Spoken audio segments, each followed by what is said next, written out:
Hello guys, स्वागत है आपका विलेज वाली टीचर यूट्यूब चैनल पर। तो हाय, मैं हूं किरण शर्मा। हम करंट अफेयर और जीएस की क्लासेस पढ़ रहे थे। हिस्ट्री ऑफ इंडिया में हमने कल की जो क्लास हुई थी, कल जो मॉर्निंग की क्लास हुई थी, उसमें हमने प्राग ऐतिहासिक काल के बारे में जाना था। कुछ बिंदु और है जो इम्पोर्टेंट है प्राग ऐतिहासिक काल के। उसके बाद हम है आद्य ऐतिहासिक काल यानी प्रोटो हिस्ट्री शुरू करने वाले हैं।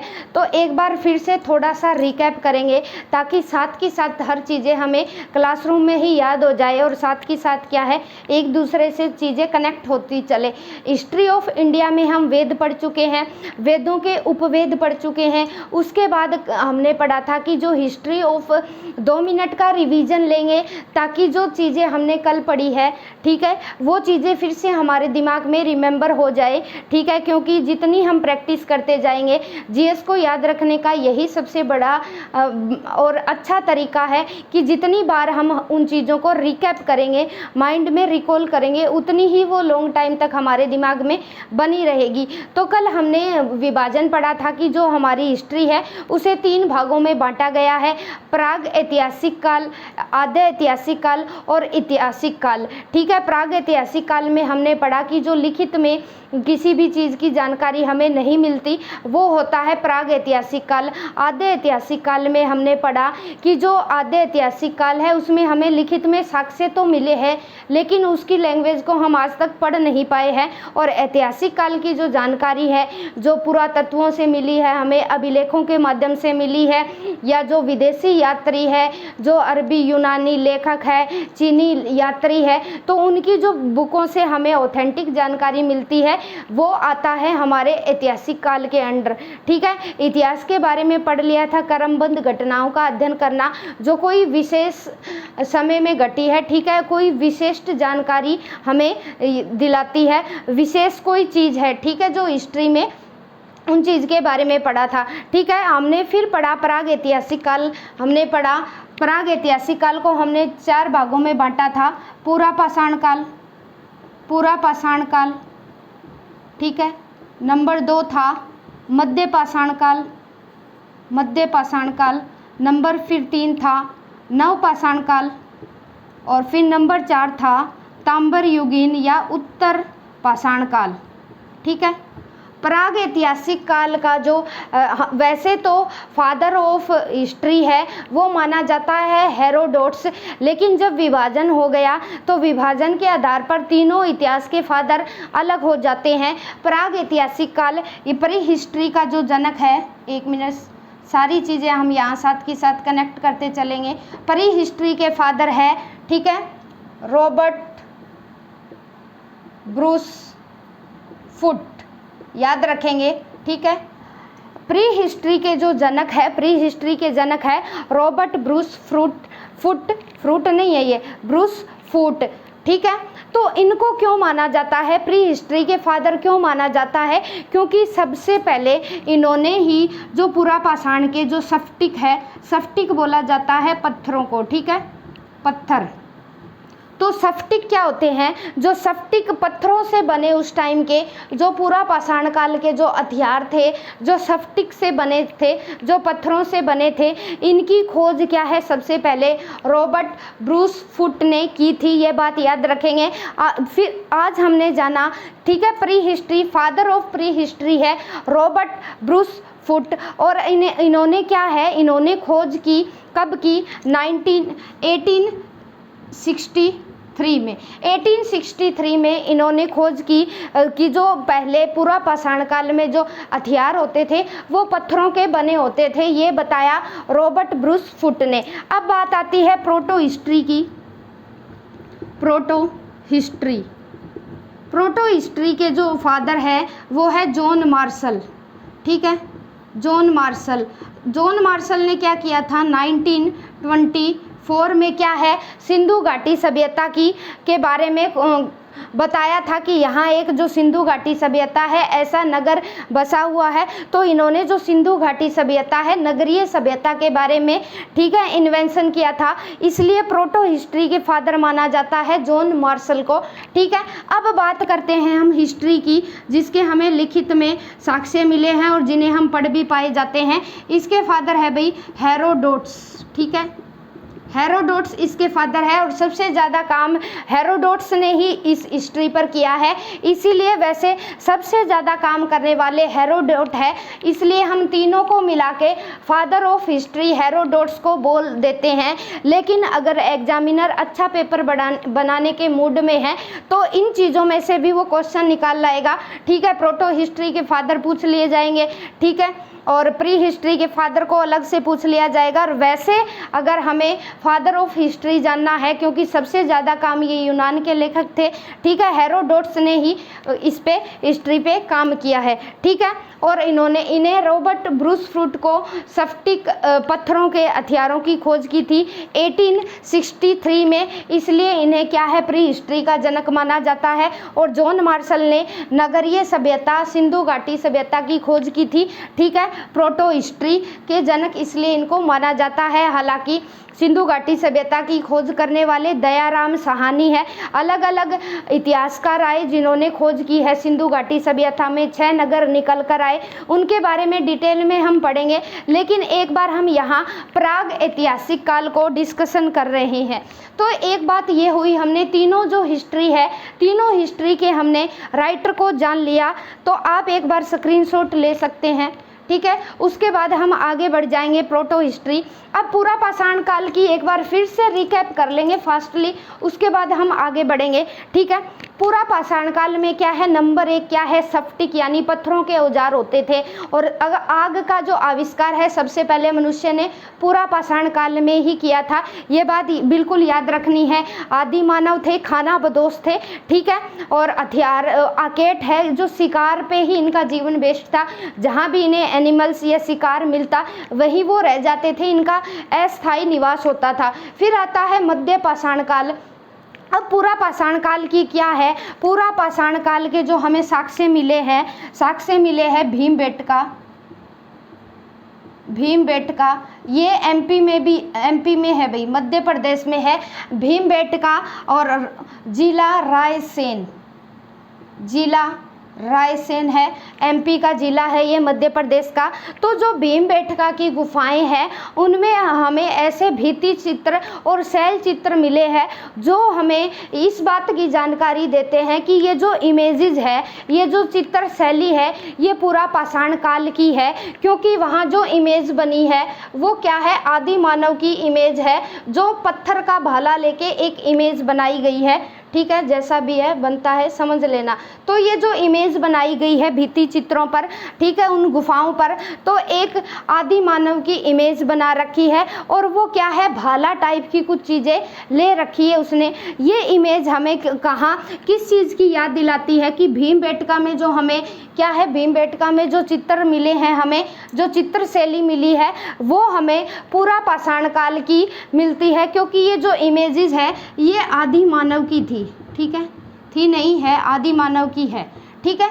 तो सबसे पुराना साक्ष्य की मैं बात करूं, यहाँ से एक एक बिंदु से क्वेश्चन उठने वाले हैं, क्योंकि हम इतिहास के बिल्कुल शुरुआत में घुस चुके हैं। भीमबेटका आदि मानव के शैल चित्र हमें दिखाते हैं, भित्ति चित्र दिखाते हैं। और ये जो एमपी है, मध्य प्रदेश के, ये रायसेन जिले में है ये भीमबेटका की गुफाएं, ठीक है। ये सबसे पुरानी इमेज जो आदि मानव की थी, उस समय जो प्राचीन मानव होते थे उनकी इमेज बनाई हुई है, भाला लेके मनुष्य आदि मानव को दिखाया गया है। अब बात करते हैं हम, एक बात ये थी भीमबेटका के बारे में हमने जान लिया, सबसे पुराना साक्ष्य हमें मिला है, ठीक है, रायसेन जिला मध्य प्रदेश का भीमबेटका गुफाएं, ठीक है। यहाँ पूरा पाषाण काल की सबसे पुरानी चीज़ें हमें मिली है, ठीक है। इसके बाद हमने बात की है मध्य पाषाण काल की।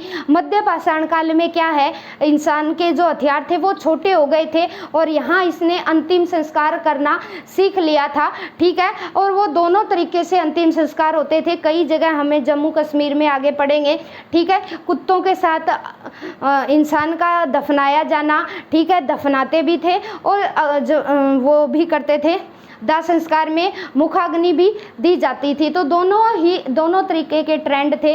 नवपाषाण काल में मनुष्य खेती करना सीखा।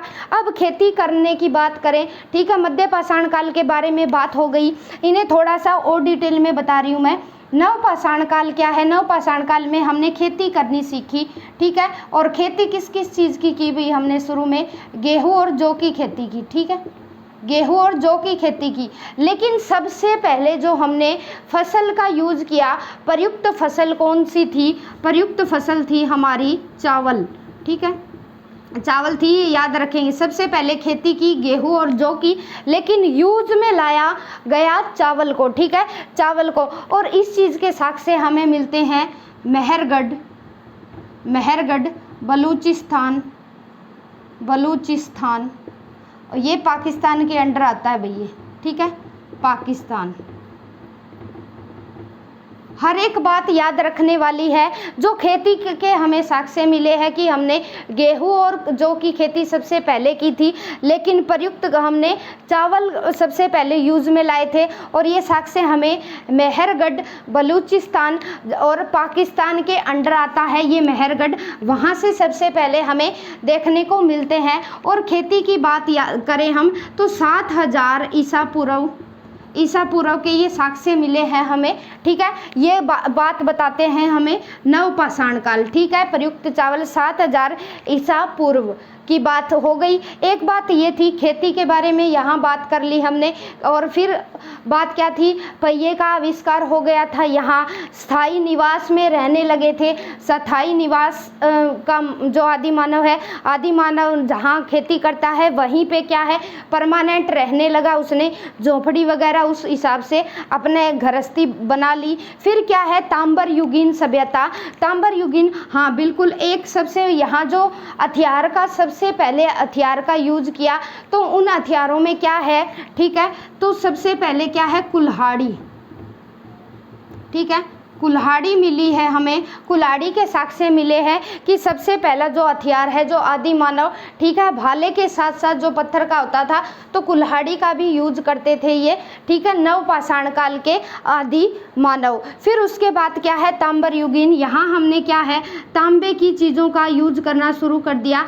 ये इसके बाद की आएगी पुरापाषाण काल, यानी अब पत्थरों का जो काल है वो जा चुका है, अब आएगा धातु काल। और धातु सबसे पहले कौन सी इस्तेमाल की?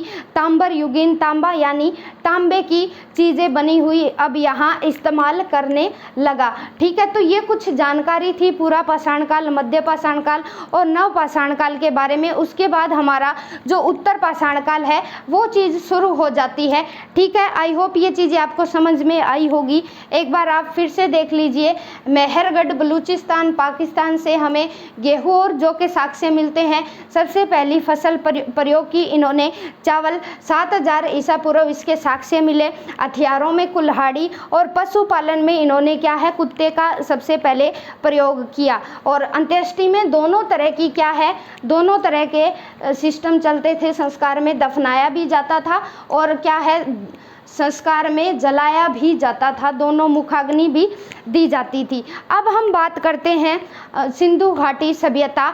सिंधु घाटी सभ्यता किसके अंदर आएगी? हमने क्या है, नंबर 2 की बात करूं मैं,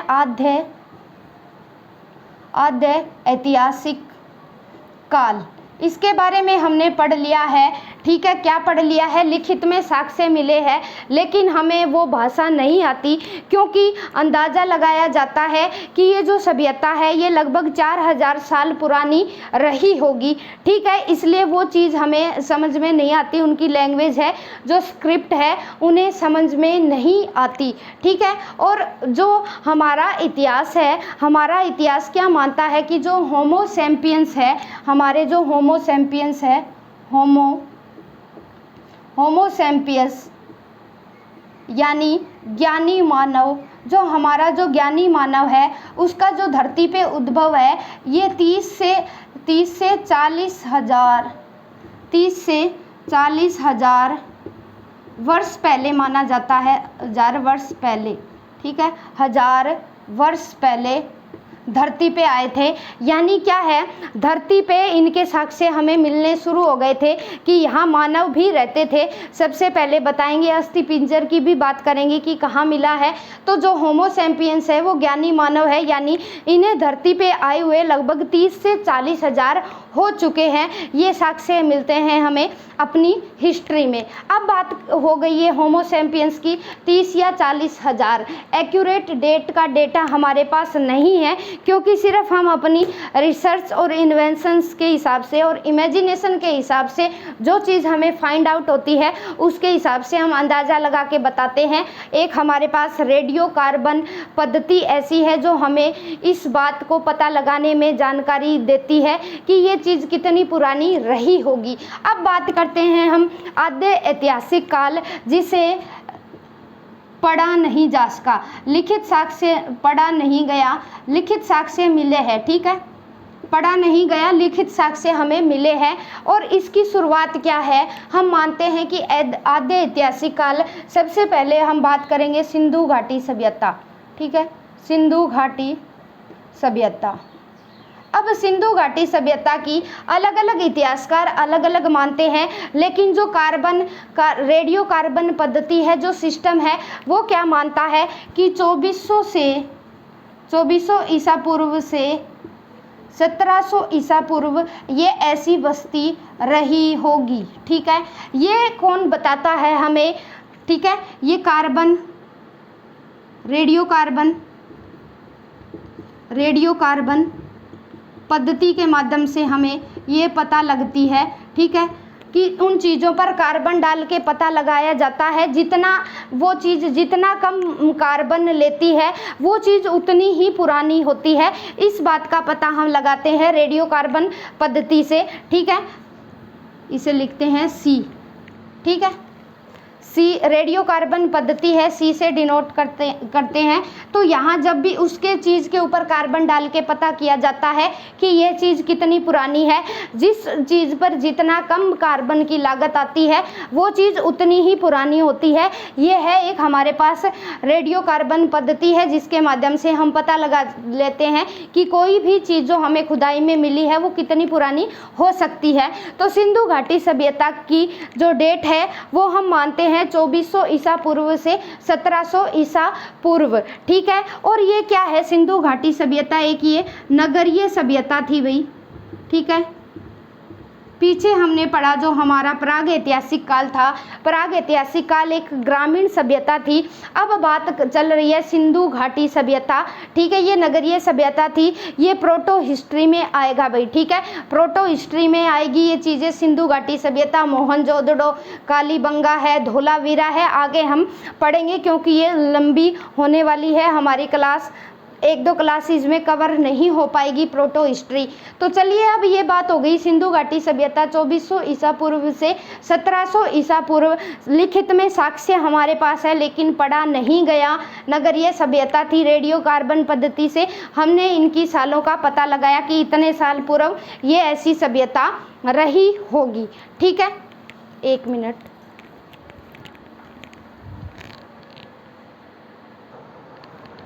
तो चलिए अब बात करते हैं नगरीय सभ्यता के बारे में। हमने जान लिया, इसको C14 से डिनोट करते हैं भाई। ठीक है, और इस पद्धति की खोज है, रेडियो कार्बन पद्धति की खोज की है V.F. लीवी। याद रखेंगे ये V.F. लीवी। और ये कहाँ के थे? ये अमेरिका के। ठीक है, अमेरिका के थे, रसायन वैज्ञानिक थे ये। ठीक है, रसायन वैज्ञानिक थे ये, अमेरिका के थे। V.F. लीवी खोज करता है रेडियो कार्बन पद्धति के, अमेरिका के थे ये, और रसायन वैज्ञानिक थे। और खोज की बात पूछ ली जाए तो 1946 में खोज होती है रेडियो कार्बन पद्धति की। अब एक डाउट हमारे दिमाग में आता है कि क्या है, हम दयाराम साहनी ने खोज की थी सिंधु घाटी की सभ्यता 1921 में। ठीक है, लेकिन कैसे पता लगा? और इन्होंने जो रेडियो कार्बन पद्धति बनाई ये 1946 में, यानी भारत की आज़ादी से 1 साल पहले ही ये पद्धति हमारे सामने आई। तो खोज तो हम पहले ही चुके थे सिंधु घाटी सभ्यता, लेकिन ये कितनी पुरानी है है ये बात हमें रेडियो कार्बन पद्धति के माध्यम से पता चली जब इनका ये रेडियो कार्बन पद्धति सिस्टम आ गया 1946 में। खोज हमने पहले ही ली थी लेकिन हमें ये आइडिया नहीं लग पा रहा था कि ये कितने साल पहले की है, ठीक है। लेकिन फिर ये जो पद्धति आई रेडियो कार्बन C14 जो सिस्टम आया हमारे पास, फिर हम पता लगा पाए कि ये जो सिंधु घाटी सभ्यता है और जो ये मोहनजोदड़ो है ये 2400 से 1700 साल पूर्व की नगरीय सभ्यता थी, ठीक है। खोज ना किसी चीज़ के बारे में कई बार खोज पहले हो जाती है लेकिन वो कितनी पुरानी है ये चीज़ें हमें बाद में पता चलती रहती है और बाद में तक चलती रही है। अब हम बात करते हैं जो सिंधु घाटी सभ्यता है ये त्रिभुज आकार की है, ठीक है, त्रिभुज आकार की है। एक इमेज के माध्यम से समझेंगे, ये त्रिभुजाकार है। ये 1 मिनट, हल्का सा मैं भारत का मैप बनाने की यहाँ कोशिश कर रही हूँ, 1 मिनट, समझाने के लिए बना रही हूँ, ठीक है। ये ऐसा हमारा, ठीक है, नीचे का बनाना ज़्यादा ज़रूरी नहीं है, यहाँ तक बनाते हैं हम, ठीक है। तो ये हमारा ऊपर का हिस्सा है भारत का। आई होप आपको नज़र आ रहा होगा, हाँ बिल्कुल इतना ही दिखना चाहिए, ठीक है। तो अब ये हमारा जो भारत का हिस्सा है ना, तो हमने जो खुदाई शुरू की थी, यहाँ जम्मू कश्मीर है, ठीक है, जम्मू कश्मीर, यहाँ पाकिस्तान बलूचिस्तान पड़ता है, ठीक है। तो यहाँ भी खोजा हमने, यहाँ भी, यहाँ हमारा हरियाणा है, ठीक है, हरियाणा हो गया। हरियाणा में भी राखी गढ़ी है, सबसे बड़ा है भारत का सबसे बड़ा जो स्थान है जो सिंधु घाटी सभ्यता का, वो राखी गढ़ी है। आगे हम डिटेल में पढ़ेंगे। फिर क्या है, गुजरात में मिले कुछ साक्ष्य, ठीक है, गुजरात में। फिर लास्ट में क्या है, यहाँ यूपी में भी मिले कुछ, ठीक है, और सथल, और ये हो गया महाराष्ट्र का, ये हो गया दाइमाबाद। तो दाइमाबाद है। अब यहाँ से क्या है, 1 मिनट, ये ऐसे फैली हुई है दाइमाबाद, तो यहाँ भी है, ठीक है, कुछ साक्ष्य। अब इनको हम ऐसे मिलाएंगे तो ये जो चीज़ बन के आती है हमारे सामने, ये त्रिभुज आकार की बन के आएगी, ठीक है। थोड़ा सा ये नीचे रह गया, यहाँ तक ही मान लेते हैं हम, ठीक है। तो ये जो चीज़ इमेज बन के आई है, तो हमारी जो सिंधु घाटी सभ्यता है वो त्रिभुजाकार में हमारे सामने आई है, क्योंकि यहाँ से हमने खुदाई करनी शुरू की थी और महाराष्ट्र के दाइमाबाद तक आ गए हम। और जो ये हमारा उत्तर प्रदेश है, उत्तर प्रदेश के क्या है, आलमगीरपुर ज़िले में पहुंच गए, यहाँ तक हमने खुदाई की। और यहाँ पश्चिमी की बात करूँ मैं, यहाँ सुतका गैंडोर तक हमने खुदाई की।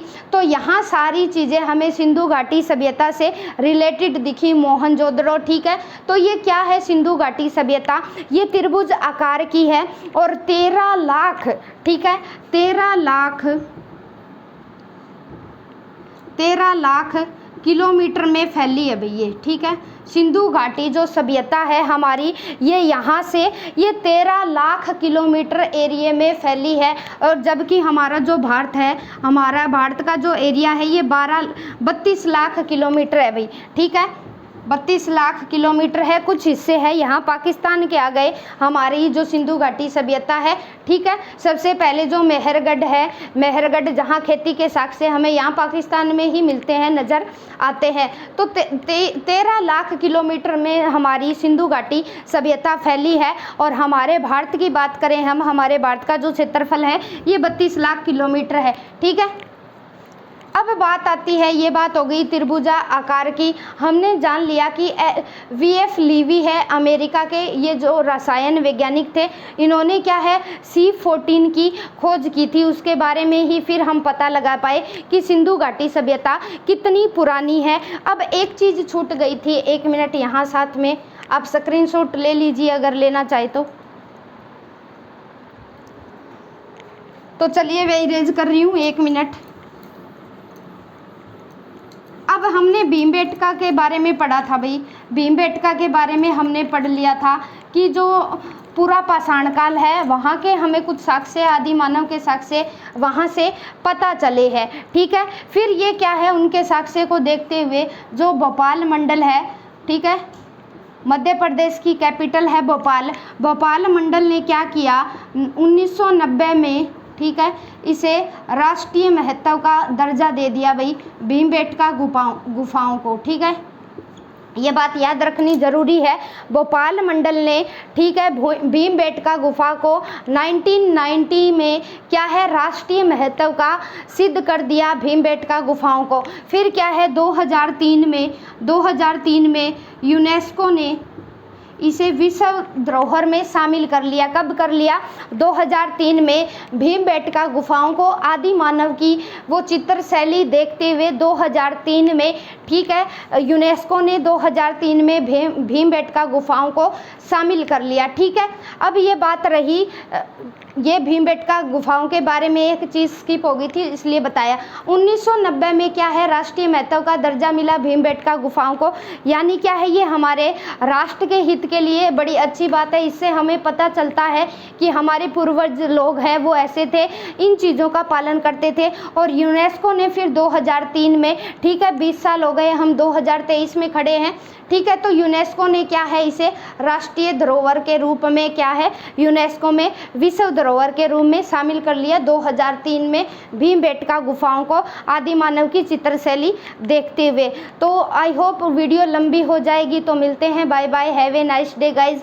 कल सुबह हिस्ट्री ऑफ इंडिया के साथ टॉपिक इंटरेस्टिंग लग रहा हो तो नीचे कमेंट बॉक्स में कमेंट ज़रूर करके बताइए, क्योंकि जीएस है, जीएस हमें लेंथी लगती है, लेकिन एक बार अगर हमने अच्छे से समझ ली तो कोई भी चीज़ मुश्किल नहीं होती, हर चीज़ को हम याद रख पाते हैं आसानी से। इंटरेस्टिंग सब्जेक्ट है, तो बने रहिए। Bye bye, have a nice day guys. मिलते हैं कल सुबह हिस्ट्री ऑफ इंडिया के साथ।